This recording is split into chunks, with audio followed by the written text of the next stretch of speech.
मेरे प्यारे बच्चों, आप सभी का स्वागत है एक बार फिर से अपने हमारे YouTube चैनल पर। और मैंने आपको एक क्वेश्चंस दिया था, अगर आपको याद हो लास्ट क्लास में इस एमआर के यूज़ पर कहा था कि इसे आप लोग ट्रांसलेट करके कमेंट बॉक्स में डालिएगा। तो बहुत सारे बच्चों ने उसको किया, कमेंट बॉक्स में शायद डाला भी है। और आज हम उसको दोबारा अपना यहाँ पे ट्रांसलेट करके आपको दिखाते हैं। उसको मैंने डायरेक्ट बोल दिया, तो आज मैं आपको ट्रांसलेशन करके वो दिखाता हूँ। और उससे पहले मैं एक बात आपको बोलना चाहूँगा, प्यारे बच्चों, आप सभी को बहुत बहुत धन्यवाद, क्योंकि पढ़ाते पढ़ाते देखिए स्टार्ट किया गया है यूट्यूब चैनल। तो हमारे यूट्यूब चैनल पे आप सभी ने अपना प्रेम दिखाया और 560 से ज़्यादा सब्सक्राइबर हमारे यूट्यूब पर हो चुके हैं। तो बहुत जल्द ही आप सभी 1000 पहुँचा देंगे और 1000 का हम लोग बढ़िया सेलिब्रेशन भी करेंगे, ठीक है। 1000 जो है सब्सक्राइबर बहुत जल्दी उम्मीद है आप सब पहुँचा देंगे। तो इतना प्यार और अपना स्नेह देने के लिए आप सभी को एक बार फिर से थैंक्स अलॉट बाय हार्ट, यानी दिल से आप सभी को बहुत बहुत धन्यवाद। तब चलिए स्टार्ट करते हैं, बिना देरी करें अपनी इस वीडियो को। देखिए, मैंने आपको बताया था इस एमआर के यूज से ये बना था जिसमें कोई काम नहीं हो रहा था। प्रयागराज एक ऐतिहासिक नगर है। तो देखिए, हाय का मतलब पूर्ण विराम है, तो पूर्ण विराम का मतलब होता है सेंटेंस दो, या तो अफर्मेटिव और या तो नेगेटिव। आप देख रहे हैं यहाँ पे कहीं पर भी नहीं लिखा, इसका मतलब सेंटेंस आपका अफर्मेटिव है। अब देखिए, हाय लिखा है तो प्रेजेंट। मैंने आपको बताया था जब कोई काम नहीं होता तो उससे प्रेजेंट इंडिफिनिट, यानी आपका है तो प्रेजेंट हो गया, और प्रेजेंट में जिसके साथ कुछ नहीं उससे क्या साथ इंडिफिनिट लगता है, आपको मैंने पहले बताया। और इसमें काम नहीं हो रहा था, इस एमआर से बनेगा।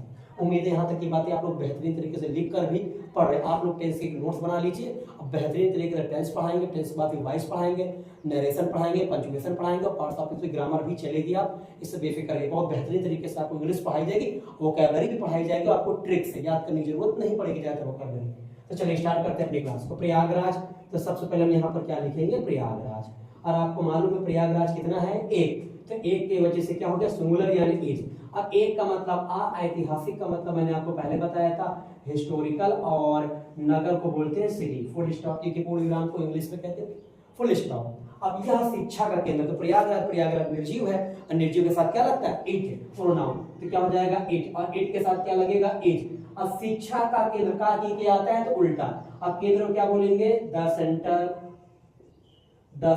ऑफ। शिक्षा को क्या बोलेंगे आप, एजुकेशन।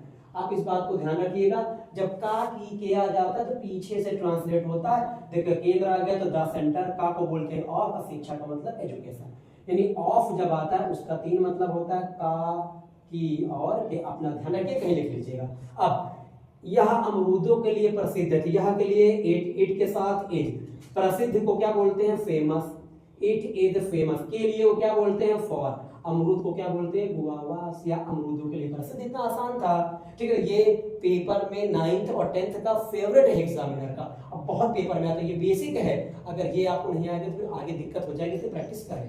यहाँ उत्तर प्रदेश उच्च न्यायालय, तो यहाँ को क्या बोलते हैं, हेयर। हेयर के साथ एज, क्योंकि उत्तर प्रदेश उच्च न्यायालय एक है। अब देखो फिर का आ गया, का आ गया तो आपको उल्टा चलना। तो हाई कोर्ट, उच्च न्यायालय क्या बोलते हैं, हाई कोर्ट। तो क्या लिखेंगे, द हाई कोर्ट।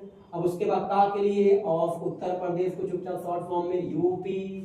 यूपी वाले, आप भी यूपी से हो और मैं भी यूपी से हो, भोकाली सर के साथ आप सभी सब बच्चे भोकाल मचा दीजिए।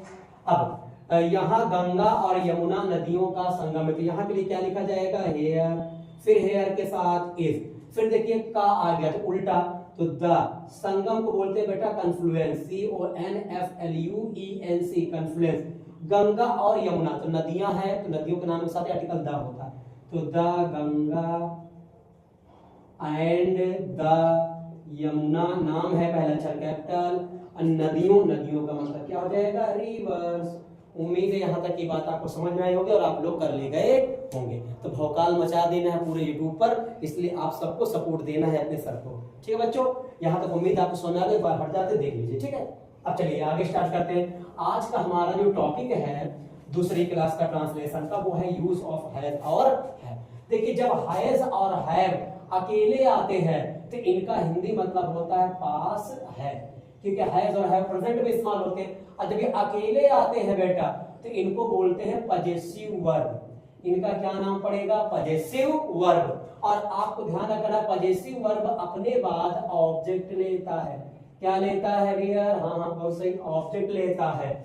तो जैसे इज एम आर अकेला आया था तो लिंकिंग वर्ब था, लिंकिंग वर्ब अपने बाद ऑब्जेक्ट नहीं कॉम्प्लीमेंट लेता है। वैसे हैज हैव अकेला आता है तो इसे कहते हैं पजेसिव वर्ब और ये अपने बाद ऑब्जेक्ट लेता है।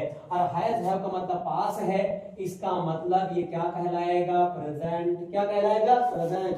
कोई बच्चा किधर देख रहा है, हाँ दूसरी बात करें, बहुत सही, प्रेजेंट। और जब प्रेजेंट के बाद अलग से कोई वर्ब नहीं रहती तो आप याद करिए, आपको बताया गया है इंडेफिनिट। तो हैज हैव अकेला आएगा तो इसे हम लोग कहेंगे प्रेजेंट इंडेफिनिट। उम्मीद है यहाँ तक की बातें समझ में आ गई होगी। अब देखिए यहाँ से, ठीक है, अब आपको मालूम है हैज छोटा है, हैव क्या है, बड़ा।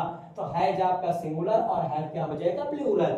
अब देखिए सबसे पहला फार्मूला हमारा जो बनेगा बेटा वो बनेगा अफर्मेटिव। किसका बनेगा, अफर्मेटिव का। और मैंने आपको बताया अफर्मेटिव पहले कौन आएगा, सब्जेक्ट। और इसमें भी ध्यान रखिएगा बेटा कोई भी काम नहीं होगा। जब इज एम आर अकेला आएगा, हैज हैव अकेला आएगा तो कोई काम नहीं होगा इसमें, ठीक।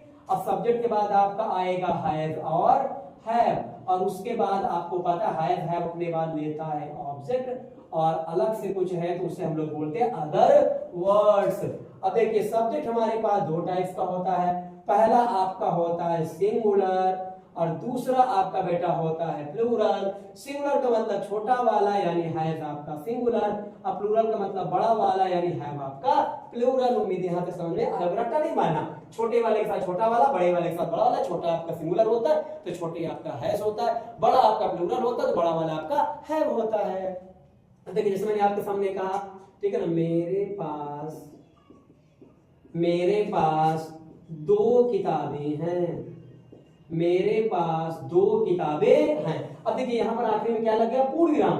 अब पूर्ण विराम लगने पर सेंटेंस दो बेटा, या तो पहला आपका क्या बनेगा, अफर्मेटिव, और या तो बेटा आपका क्या रहेगा, नेगेटिव। तो अगर आखिर में किसी भी सेंटेंस, आप कभी भी कोई भी सेंटेंस देखिए हिंदी में, अगर आपका पूर्ण विराम लगा तो ध्यान रखिएगा या तो अफर्मेटिव होगा और या तो वो निगेटिव होगा। अब देखिए यहाँ पर कहीं पर भी नहीं शब्द का इस्तेमाल नहीं हुआ, इसीलिए प्यारे बच्चों निगेटिव नहीं, कौन सा हो गया, अफर्मेटिव। अब देखिए मेरे को इंग्लिश में क्या कहते हैं, आई, और आप जानते हैं आई के साथ आता है हैव, आई प्लूरल माना जाता है तो आई के साथ हैव आता है, आई हैव दो किताबें। दो को इंग्लिश में क्या कहते हैं, टू, और किताबों को कहते हैं बुक्स। तो सीधा सीधा हो गया आई हैव टू बुक्स। बहुत बढ़िया, वेरी गुड, बहुत बढ़िया पढ़ रहे हैं। जैसे मैंने कहा रामू के पास, ठीक है ना, चार, ठीक है ना, पेंसिलें हैं। रामू के पास चार पेंसिलें हैं। अब देखिए पूर्ण विराम आ गया, सेंटेंस दो, या तो अफर्मेटिव या तो नेगेटिव होगा। आप देख रहे हैं यहाँ पर कहीं पर भी नहीं शब्द का इस्तेमाल नहीं हुआ, इसलिए बेटा नेगेटिव नहीं, ये सेंटेंस आपका हो गया अफर्मेटिव। तो रामू लिखा है तो आप क्या लिखेंगे, रामू। रामू कितना है, एक, सिंगुलर प्लूरल, सिंगुलर। तो रामू के साथ क्या आ जाएगा, है। देखिए पास है यहाँ पे लिखा हुआ है, पास है यहाँ पर भी है और पास है यहाँ पर भी है, और पास है के लिए हैज या है बनता है। तो रामू है चार पेंसिल है, तो चार को इंग्लिश में क्या कहते हैं, फोर। अब पेंसिल है तो पेंसिल, और ढेर सारी है, चार है तो पेंसिल्स। उम्मीद है यहाँ तक आपको बात तो समझ में आ गई होगी। तो यहाँ तक की बातें समझ में आएगी, इससे हम लोग आगे बढ़ते हैं, देख लीजिए एक बार। अब अफर्मेटिव के बाद कौन सा आएगा बेटा, तू बता। हाँ बहुत बढ़िया, नेगेटिव। अफर्मेटिव के बाद कौन सा फार्मूला आएगा, नेगेटिव। जैसे कि लास्ट क्लास में मैंने आपको बताया भी था कि अफर्मेटिव से नेगेटिव बनाने के लिए कुछ नहीं करते, बस केवल और केवल वर्ब के बाद आप नॉट जोड़ दीजिए बेटा, वो बन जाएगा नेगेटिव। तो हैज हैव हमारी वर्ब है, तो इसके बाद हम चुपचाप उठाकर नॉट रखेंगे, अब इसके बाद हमारा क्या हो जाएगा, ऑब्जेक्ट। ये आपका बन गया नेगेटिव। वैसे ही सब्जेक्ट सिंगुलर के साथ है जो प्लूरल के साथ है। सॉरी यहाँ पे नेगेटिव में बेटा नॉट नहीं, हम लोग लगाते हैं नो। आप पढ़ेंगे I have no books, I have no idea, तो इसलिए यहाँ पे नॉट नहीं नो लगता है। क्यों, ध्यान रखिएगा, हैज, हैव और हैड, हैड पास्ट में आता है, इन तीनों के साथ आप नॉट नहीं नो लगाते, बाकी और सब जगह आप चुपचाप नॉट लगा के इस्तेमाल करिए। देखिए पहला मैंने कहा सूरज के पास पैसे नहीं है। अब देखिए यहाँ पर आ गया पूर्ण विराम। आपको पता है पूर्ण विराम में दो सेंटेंस, पहला अफर्मेटिव और दूसरा क्या होगा, निगेटिव। तो नहीं आ गया तो अफर्मेटिव, तो नहीं क्या है, निगेटिव। तो सूरज है तो हम लोग क्या लिखेंगे, सूरज। सूरज एक है बेटा, तो सूरज के साथ क्या हो जाएगा, है। सूरज सन वाला नहीं, सूरज नाम है। सूरज है, अब नहीं के लिए क्या हो जाएगा नो, और पैसे को क्या बोलते हैं मनी भाई, तो सूरज हैज नो मनी। जैसे मैंने दूसरा कहा, मैंने आपके सामने कहा मेरे पास, ठीक है ना, मेरे पास 1000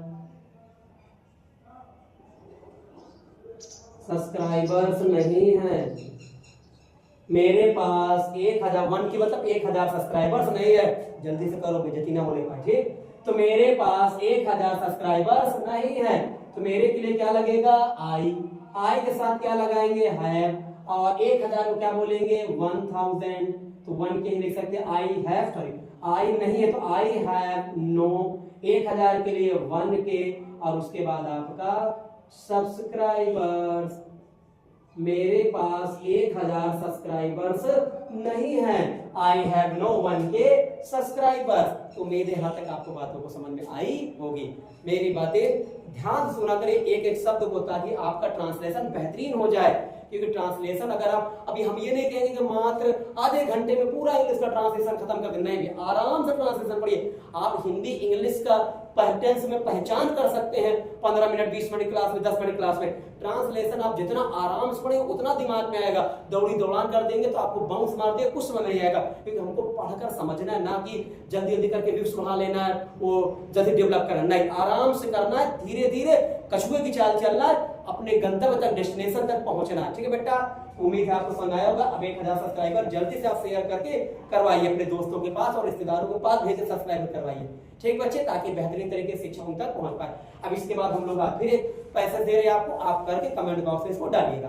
तो पैसे लिखिए, मेरे पास एक कुत्ता है, मेरे पास एक कुत्ता है पूर्णविराम, उसका नाम डायमंड है, उसका नाम डायमंड है पूर्णविराम, वह बहुत वफादार है, वह बहुत वफादार है, वह बहुत वफादार है। ये 3 सेंटेंस मिलाकर एक पैसेज बनाया मैंने, आप लोग इसको करके कमेंट बॉक्स में डालिएगा, ठीक है बच्चों। लेकिन फिर कह रहे थोड़ा लाइक, सब्सक्राइब और शेयर जरूर करें, क्योंकि जल्द से जल्द इसको डेवलप करना। और आप सभी को फिर से एक बार धन्यवाद कि आप लोगों ने इतनी जल्दी 560 से प्लस सब्सक्राइबर पहुंचाया। तो बच्चों आज के लिए इतना ही, जय हिंद।